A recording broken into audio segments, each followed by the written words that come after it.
Marathi story पाठीराखा. शलाका New York एअरपोर्टवर आपल्या विमानाची वाट बघत थांबली होती. पण दरवेळेस जशी भारतात जाताना ती खूप आनंदी असे तशी आनंदी ती आता नव्हती. यावेळेस जायचे कारण अतिशय दुःखद होते. तिच्या वडिलांचं जयंतरावांचं हार्ट अटॅकने निधन झालं होतं. आता 4 दिवसापूर्वीच त्यांच्याशी तिचं बोलणं झालं होतं. नेहमीसारखे अगदी उत्साहात ते तिच्याशी बोलत होते. त्यांच्या आवाजानेच कोणामध्येही उत्साह संचारावा. वयाच्या 70व्या वर्षी ते अतिशय ॲक्टिव्ह आणि हसतमुख होते. शलाकासाठी तर ते तिचे प्रेरणास्थान होते, आदर्श होते, ताकद होते.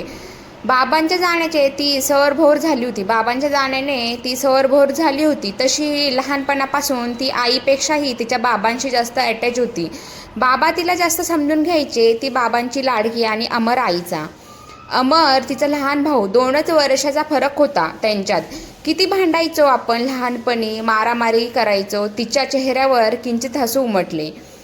विमानाची अनाउन्समेंट झाल्याने ती तिकडे निघाली. सोबतच तिचा 11 वर्षाचा मुलगा अथर्व होता. तिच्या नवऱ्याला आता लगेच सुट्टी मिळाली नव्हती, म्हणून मग ती अथर्वला घेऊन निघाली होती. विमान टेक ऑफ झाल्यानंतर ती पुन्हा आठवणीत रमली. मागच्या वेळेस भारतात 3 वर्षापूर्वी गेलो होतो, अमरच्या लग्नानिमित्ताने. विदूला, अमरची बायको, तिला लग्नात पाहिले होती. त्याच्या लग्नानंतर 8च दिवसात ती परत अमेरिकेत परतली होती. नंतर फक्त फोनवरच बोलणे व्हायचे. बरी होती स्वभावाला. आईसोबत तिच्या थोड्या कुरबुरी व्हायच्या, पण बाबांचे आणि विदुलाचे मात्र छान पटायचे. आई अधूनमधून तक्रारीचे पाढे वाचायची, पण बाबा मात्र कौतुक करून थकत नसे. चालायचेच सासू-सुनेचे आंबट गोड नाते. पण शलाकाने आईचे बोलणे कधी मनावर घेतले नव्हते. पण का कोण जाणे, आता घरी जाताना तिला दडपण आले होते.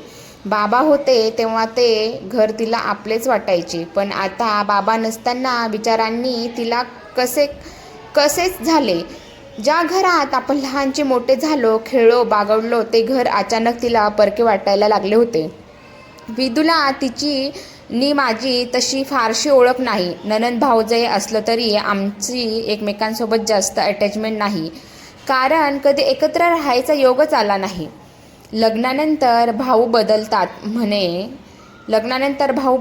म्हणे खरे असेल का हे?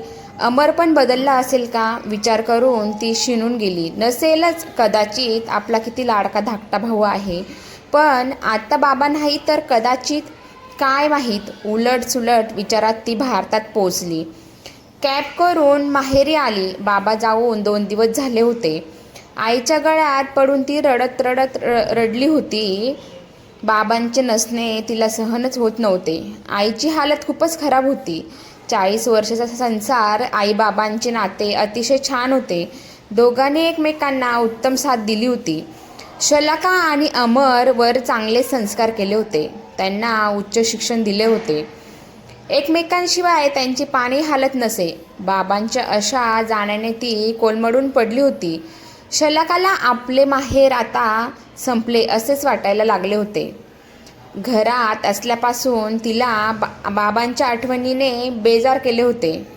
प्रत्येक वेळी बाबा तिच्या पाठीशी उभे राहिले होते. तो शिक्षणाबाबतचा निर्णय असो वा लग्नासारखा मोठा निर्णय घेणे असो, तिच्यावर त्यांनी नेहमीच विश्वास दाखवला होता. जिग्नेशशी लग्न करण्याचा निर्णय जेव्हा तिने घरी सांगितला, तेव्हा आई आणि अमर दोघांनी त्याचा तीव्र विरोध केला होता. पण बाबाच तिच्या पाठीशी ठाम उभे राहिले होते. आठवण येताच ती परत दुःखी झाली. महिना झाला होता. शलाकाचे अमेरिकेत जायचे दिवस जवळ आले होते. परत कधी येणे होणार काय माहीत, आणि कोण आपली इतक्यात आतुरतेने वाट बघणार. तिला राहून वाटत होते, आई आहेच, पण आपण येणार म्हणून बाबाही किती खुश असायचे. माझ्या आवडीचे पदार्थ आणून ठेवणे, स्वतः माझ्या आवडीचे बनवून खाऊ घालणे, किंवा आणि काय जातानाही दोघेजण आईबाबा घराच्या बाल्कनीत मी नजरेआड होईपर्यंत उभं राहायचे. आता तशी विदूला छान वाटली, पण काय माहीत, आपला सगळा वेळ आईसोबतच गेला.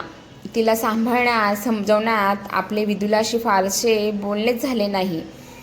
त्यामुळे तिच्या स्वभावाचा फारसा अंदाज आला नाही.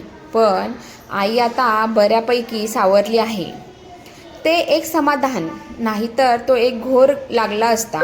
अमरही फारसा बोलला नाही यावेळेस. तोही बदलला की काय लग्नानंतर? का तोही दुःखातच